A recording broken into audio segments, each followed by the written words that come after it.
नमस्कार, मैं अंजू सांगवा। मेरी यूट्यूब चैनल पर आप सभी का स्वागत है। आज के वीडियो में हम हिंदी साहित्य के अंतर्गत मृदुला गर्ग की कहानी दूसरा चमत्कार की चर्चा करेंगे। पहले हम मृदुला गर्ग का थोड़ा सा व्यक्तित्व एवं कृतित्व देख लें। मृदुला गर्ग का जन्म 25 अक्टूबर 1938 कोलकाता में हुआ।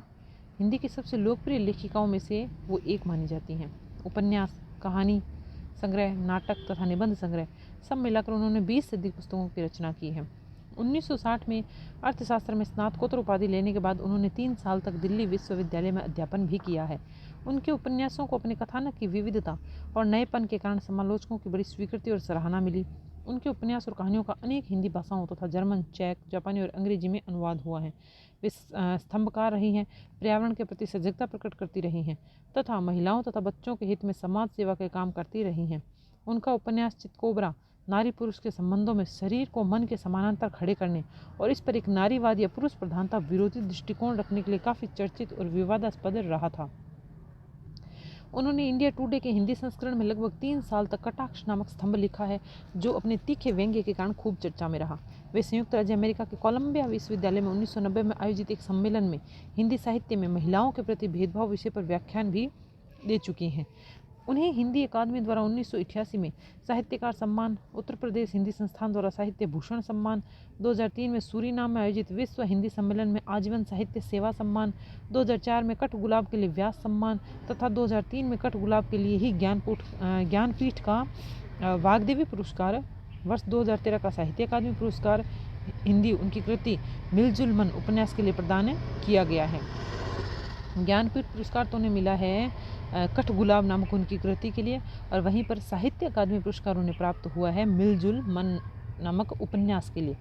तो ये थोड़ा याद करना आसान ही रहेगा कि ज्ञानपीठ 2003 में है, 10 साल बाद 2013 में साहित्य अकादमी है। उसके हिस्से की धूप उपन्यास को 1975 में तथा जादू का कालीन को 1993 में मध्य प्रदेश सरकार द्वारा पुरस्कृत किया गया है। उनके 6 उपन्यास उसके हिस्से की धूप, वंशज, चितकोबरा, अनित्या, मैं और मैं तथा कठ गुलाब, 11 कहानी संग्रह, कितनी कैदें, टुकड़ा टुकड़ा आदमी, डैफोडिल जल रहे हैं, ग्लेशियर से, उर्फ सेम, शहर के नाम, चर्चित कहानियाँ, समागम, मेरे देश की मिट्टी, आहा, संगति विसंगति, जूते का जोड़, गोभी का तोड़, 4 नाटक, एक और अजनबी, जादू का कालीन, 3 कैदें और साम दाम दंड भेद, 2 निबंध संग्रह, रंग ढंग तथा चूकते नहीं सवाल, एक यात्रा संस्मरण, कुछ अटके कुछ भटके तथा एक व्यंग्य संग्रह, कर लेंगे सब हजम प्रकाशित हुए हैं। तो इस प्रकार से ये उनका कृतित्व है। ठीक है, 6 उपन्यास हैं, 11 उनके कहानी संग्रह हैं, 4 नाटक हैं, 2 निबंध संग्रह हैं, एक यात्रा संस्मरण है तथा एक व्यंग्य संग्रह है। चलिए अब हम कहानी शुरू करते हैं। दूसरा चमत्कार। रात सोने से पहले जब सेठ कारिया ने पत्नी को सूचना दी कि संत महाराज उनके घर पधार कर उनका आतिथ्य स्वीकार कर लिया है, तो उन्हें जितना आनंद हुआ उतना ही आश्चर्य। कुछ दिन पहले जब इंदु देवी ने यह प्रस्ताव सेठ जी के सामने रखा था तो उन्होंने सुनने से इनकार कर दिया था। संत महाराज ठहरे साक्षात भगवान के अवतार, उनको आतिथ्य क्या साधारण आयोजन हो सकता है। वे अकेले तो आएंगे नहीं, उनकी सेवा हेतु 30-40 आश्रमवासी रहेंगे। शुद्ध घी, मेवे, फल आदि से सबका सत्कार करना होगा। फिर पूजा आरती, अनुष्ठान सामग्री आदि। उनका नाम सुनकर जो अपार जनता दर्शन के लिए उमड़ेगी वह अलग। उनके लिए भी कुछ न कुछ बंदोबस्त करना ही होगा। आखिर भगवान के दर्शन पर सभी को अधिकार है ना। पूरा खर्चा 10,000 से ऊपर बैठेगा। सुना है इससे कम की सेवा वे स्वीकार नहीं करते। सेठ जी जैसे उद्योगपति के लिए उनके जीवन का ध्येय धर्म, ईमान, उत्पादन और लाभ है। यह अनुत्पादन खर्च कितना कष्टकर होगा वे समझती थी। सहसा इच्छा पूर्ण होती देख उन्हें लगा अवश्य संत महाराज का अवतार है। सच उन्होंने कहा और प्रश्नों की झड़ी लगा दी। कब पधारेंगे, तय कब हुआ, सेवकगण कितने रहेंगे, अचानक कैसे हो गया। सेठ जी मुस्कुराए। अगले हफ्ते 20 तारीख को आएंगे। इस बार जब मैं जमखंडी गया था तय कराया था, सेवक कोई 25-30 रहेंगे। उन्होंने कहा खर्चा काफ़ी होगा। इंदु देवी ने रुककर कहा हाँ, पर शुभ कार्य है और तुम्हारी इच्छा। इंदु देवी गदगद हो मुस्कुरा दी। ऐसा करना, ऊपर के सब कमरे उनके रहने के लिए ठीक करवा लेना। पूजा का कमरा अलग रहेगा, वहाँ किसी को आने जाने मत देना। सेठ जी ने कहा दर्शन के लिए तो बड़ी जनता आएगी। हाँ, छज्जे पर से सुबह शाम आरती के बाद दर्शन दे दिया करेंगे। बाहर बगीचे और सड़क पर लोग जमा हो जाया करेंगे, बस अंदर किसी को नहीं आने दिया जाएगा। गुलबर्गा फैक्ट्री के कुछ दरबानों को बुलवा लिया है, बाहर पुलिस का इंतजाम रहेगा। तुम भीतर का ख्याल रखना। नौकरों में कौन कौन जिम्मेदार आदमी है? मेरे ख्याल से रामू, लक्ष्मण और हीरा ऊपर के कमरों की सफाई के लिए ठीक रहेंगे। क्यों? हाँ, पर पूजा घर की सफाई के लिए मैं चंपा को रखूंगी, वही रामू की पत्नी। बहुत कामकाजी और ईमानदार औरत है। ठीक है, देख लेना जैसा तुम ठीक समझो। कल ही सबको बतलाऊंगी। इंदु देवी प्रसन्न भाव से कहने लगी। माँ जी खूब खुश होंगी। पता नहीं शीलाबाई का विश्वास है या नहीं, घर आए भगवान का ज़रूर होगा। हेमा बीबी को कल ही कहला दूंगी, कहीं बाहर न चली जाएं। फूल मालाएं पिरोने को घर की औरतें अच्छी रहेगी। अभी माली का बुलवा कर कह दूंगी।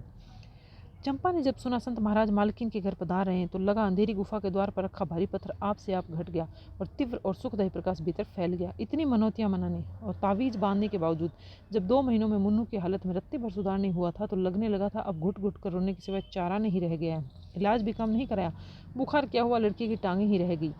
क्या नाम बतलाया था डॉक्टर ने बीमारी का? पोलियो। बीमारी क्या है, भगवान की मार है। पर जब भगवान स्वयं ही घर पर पधार रहे हैं तो कैसी मार अब मुन्नू की बेजान टांगों में हरकत जरूर होगी। भगवान की कृपा देखो, पूजा घर साफ करने का काम मालकिन ने मुझे सौंपा है। ऐसी जी जान से सेवा करूंगी कि भगवान प्रसन्न हो जाएंगे। उसने रामू से कहा। नहीं नहीं, ऐसा नहीं कहते। रामू फौरन बोला। भगवान को प्रसन्न करने की हमें ताब कहाँ है? वे दया कर दें वही बहुत है। हाँ जी, भगवान तो दया के सागर हैं, दर्शन देंगे तो पार भी करेंगे। चंपा ने हाथ जोड़कर माथे से लगा लिए। पर दर्शन होवेंगे भी? मालकिन का हुक्म है, सुबह कमरा साफ हो जाना चाहिए। महाराज के बिराजने के बाद किसी को भीतर जाने की इजाजत न होगी। तो क्या, दर्शन तो होंगे ही। आरती के बाद छज्जे पर से दर्शन देवेंगे। मन में श्रद्धा होनी चाहिए। भगवान तो मूल दूर से सुन लेते हैं। हम ही थोड़ा, कितनी जनता टूटेगी, प्रसाद बंटेगा और सेवा का क्या है। सबके पास एक समान साधन हुए है। 5.25 रुपये का चढ़ावा खरीद कर मैं कमरे में पहले जो रख दूंगी। देखो भगवान की क्या मर्जी होगी। रामू ने लंबी सांस खींचकर कहा। वह आशा के घोड़े की लगाम ढीली रखना चाहता था जिससे निराशा को संभालने की गुंजाइश बनी रहे। पर चंपा हवा के जिस घोड़े पर सवार थी वह आशा से नहीं विश्वास से बना था। पूरे दिन कमरों की छत से फर्श तक धुलाई सफाई करने में जुटे रहने पर भी उसकी आंखों के सामने अटखेलियां करते दौड़ते मुन्नू का चित्र छाया रहा।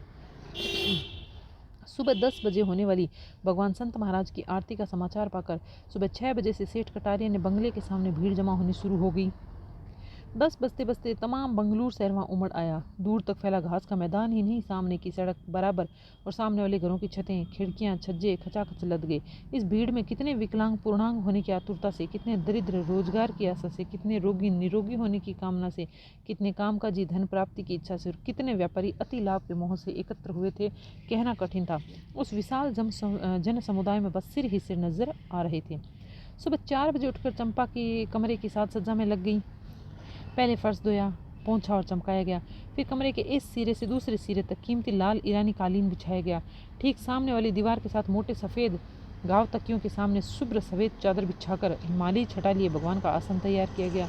इंदु देवी, मांझी और शीलाबाई इंदु देवी, मांझी और शीलाबाई तीनों मालकिनों की देखरेख में चमचम करते चांदी की थालियों में एक और धूप अगरबत्ती कपूर सजाया गया तो दूसरी ओर फल फूल मिठाई के अंबार लगाए गए। चंपा पहले ही बाजार से 5.25 रुपये का नारियल, केला, ईख, पेड़ा और साबुत चना खरीद लाई थी। फल और मिठाई के ढेर के बीच उसने चुपके से रख दिया था। धूप बत्ती जलाकर कमरे को दिखा दी थी। साथ ही हृदय में मंदिर की घंटी की तरह सुबह से बज रहे शब्दों को कांपते होठों से बुदबुदा दिया था। हे भगवान संत महाराज जी, मेरे मुन्नू की टांगें ठीक कर दो, दया करो महाराज, दया करो। 8 बजे तक कमरा पूरी तरह सज चुका था। एक बार श्रद्धा के साथ हाथ जोड़कर चंपा बंगले के पिछवाड़े अपनी कोठरी की ओर चल दी। अभी दर्शन में काफ़ी समय था। साबुन की नई टिकिया पहले खरीद रखी थी, उसे मलकर स्वयं नहाई और मुन्नू को नहलाया। पिछली होली पर मालकिन से मिली किनारदार सफ़ेद धोती पहनी, मुन्नू को नया कुर्ता पजामा पहनाया। पजामा डाले उसकी सूखी लकड़ी सी टांगें देख हमेशा की तरह आज भी रोना आ गया। पर यह सोचकर झटपट आंसू पहुँच डाले कि यह आखिरी बार है जो ऐसी हालत देखनी पड़ रही है। 4 वर्ष का मुन्नू नए कपड़े पहनकर खुशी से किलक उठा था तो वह भी मुस्कुरा दी। उसे गोद में उठा बंगले के पास वाले गलियारे से होकर सामने मैदान की तरफ चल दी। कुछ दूर चलने पर उसने पाया एक अछोर जन समूह उसका रास्ता रोके खड़ा है। धक्के देकर आगे बढ़ने का प्रयत्न किया जरूर, पर उस चौड़ी दीवार को फोड़कर रास्ता बनाने में विफल रही। आखिर वहीं बंगले के बाएं गलियारे में टिक जाने पर सब्र करना पड़ा। छज्जे के सामने न पहुंच पाई। सहसा उस स्थिर जन सागर में ज्वार आया। हजारों हृदयों के सम्मिलित भावावेग ने वहां एकत्र समस्त प्राणियों को एक शरीर कर आगे बढ़ा दिया। फिर रेले पर रेला आता गया और सागर तट के तरह बढ़ता गया।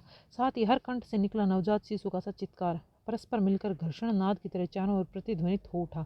संत महाराज की जय, संत महाराज की जय। चंपा का शरीर भी उस ज्वार में शामिल था। उसके कंठ ने भी जयनाद किया था आँख के कोने से छज्जे के ऊपर हिलता एक 11वां चोला भी दिखलाई दे गया था। वही संत महाराज जी होंगे। उसने मुन्नू को दोनों हाथों से पकड़कर अपने सिर के ऊपर उठा लिया और आंखें मूंद ली। संत महाराज, यह रहा मुन्नू, इसकी टांगें इसे दे दो, दे दो। उसका हृदय चीखता रहा, उसका शरीर आगे बढ़ती भीड़ के साथ इधर उधर धक्के खाता रहा। उसने परवाह नहीं की, बस मुन्नू को कसकर हाथों में थामे रही और उतना ही कसकर अपने विश्वास को हृदय से सटाए रही। उसका विश्वास इतना गहरा था कि बंद आंखों के सामने वह साफ देख रही थी कि मुन्नू उसकी बाहों से छिटक कर नीचे कूद गया और कुलांचे भरता सरपटे दौड़ रहा है। आज की कहानी में इतना ही। इसी कहानी का अगला भाग हम हमारे अगले वीडियो में देखेंगे। अभी तक हमने देख लिया है कि जो चंपा है, रामू और चंपा सेठ जी के घर पे काम करते हैं। चंपा का एक ही बेटा है मुन्नू, जिसको पोलियो के कारण अपनी दोनों टांगें गंवानी पड़ गई है, वो चल नहीं पाता है।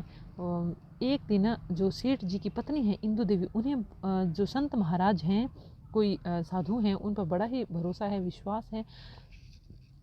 सेठ जी संत महाराज को अपने घर पर बुलावा देते हैं, वो आने के लिए तैयार भी हो जाते हैं। उन संत महाराज की बड़ी ही मान्यता थी और उनको देखने के लिए ये भी पता था कि शायद पूरा का पूरा शहर ही उमड़ पड़े, तो इसकी व्यवस्था कर दी गई थी। पूरी शहर सेठ जी के घर की सड़क के सामने बगीचा, आसपास के घरों की छतें, सब लोग वहाँ खड़े थे सिर्फ संत महाराज का दर्शन करने के लिए। चंपा भी इस विश्वास के सहारे जी रही थी कि जिस दिन भगवान की कृपा होगी मेरा मुन्नू ठीक हो जाएगा। और आज उसे ऐसा लगने लगा था कि संत महाराज यहाँ पधार रहे हैं तो शायद ये भगवान का इशारा है कि वो मेरे मुन्नू की टांगें ठीक करने के लिए ही यहाँ आ रहे हैं। ये सोचकर वे बड़ी ही खुश थी और चाहती थी कि कैसे ही करके संत महाराज को एक बार उन मुन्नू को दिखा दे और वो चमत्कार करके मुन्नू की टांगें ठीक कर दे। इसी प्रकार से कहानी चलती रहती है। चंपा का एक खुशकिस्मती चंपा की ये थी कि वो संत सेठ जी के घर पे काम करती थी, तो उसे जो सेठ जी की पत्नी थी इंदु देवी, उसने पूजा घर का साफ करने का काम चंपा को सौंपा था। वही पूजा घर जिसमें कि संत महाराज बैठकर पूजा करने वाले थे। चंपा को ये अपना सौभाग्य लगा कि शायद ये भगवान का इशारा है कि मुझे पूजा घर साफ करने का मौका मिला है, तो मैं इतनी जी जान से पूजा घर साफ करूँगी कि भगवान प्रसन्न हो जाए और मेरे मुन्नू की टांगें ठीक कर दे। यही सब चलता रहता है। बाकी की कहानी देखते हैं अगले वीडियो में।